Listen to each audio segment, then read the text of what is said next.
Selamat pagi Bapak Ibu Guru hebat. Perkenalkan, nama saya Durtia Yane Banfatin. Saya mengajar di SD Impresi Kipsoe, Kabupaten Timur Tengah Selatan, Provinsi Nusa Tenggara Timur.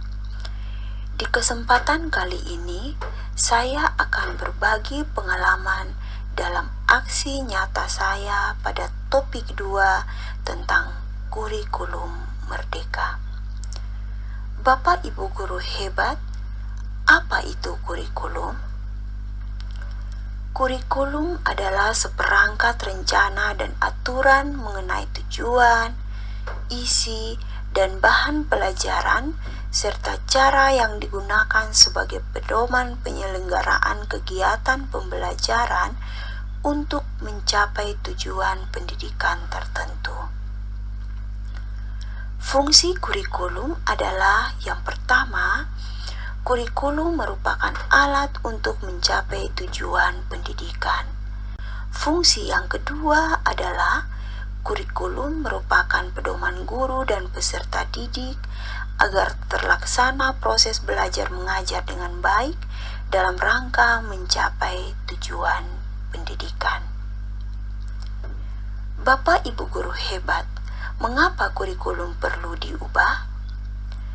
Kurikulum perlu diubah agar relevan dengan perkembangan zaman, agar dapat memenuhi kebutuhan belajar peserta didik, serta dapat menyiapkan generasi cemerlang di masa depan.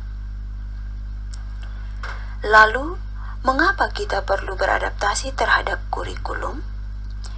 Kita perlu beradaptasi terhadap kurikulum karena yang pertama, adanya satuan pendidikan yang beragam. Yang kedua, kurikulum diadaptasi sesuai kebutuhan sekolah dengan memperhatikan lingkungan dan ekosistem sekolah dan karakteristik peserta didik. Yang ketiga, setiap satuan pendidikan menetapkan KOSP atau kurikulum operasional satuan pendidikan. Keempat, KOSP adalah dokumen hidup yang disesuaikan dengan kebutuhan peserta didik. Kelima, tolak ukur adaptasi kurikulum yaitu yang pertama, keanekaragaman latar belakang peserta didik. Kedua, kemampuan peserta didik.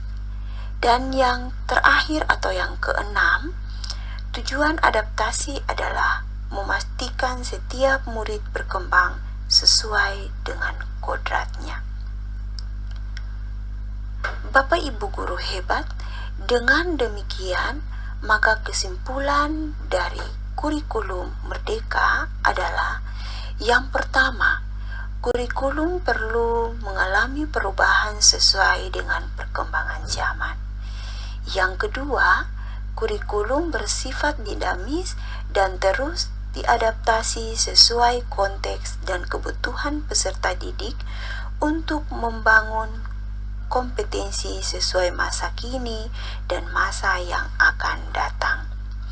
Yang ketiga, kondisi lingkungan peserta didik harus dipertimbangkan dalam menyusun kurikulum satuan pendidikan. Bapak Ibu Guru hebat, demikian pemaparan saya tentang kurikulum merdeka. Kiranya apa yang saya sampaikan dapat bermanfaat bagi kita semua di tempat tugas kita masing-masing. Akhirnya, saya Durtia Yane Banfatin mengucapkan salam bahagia bagi kita semua. Terima kasih.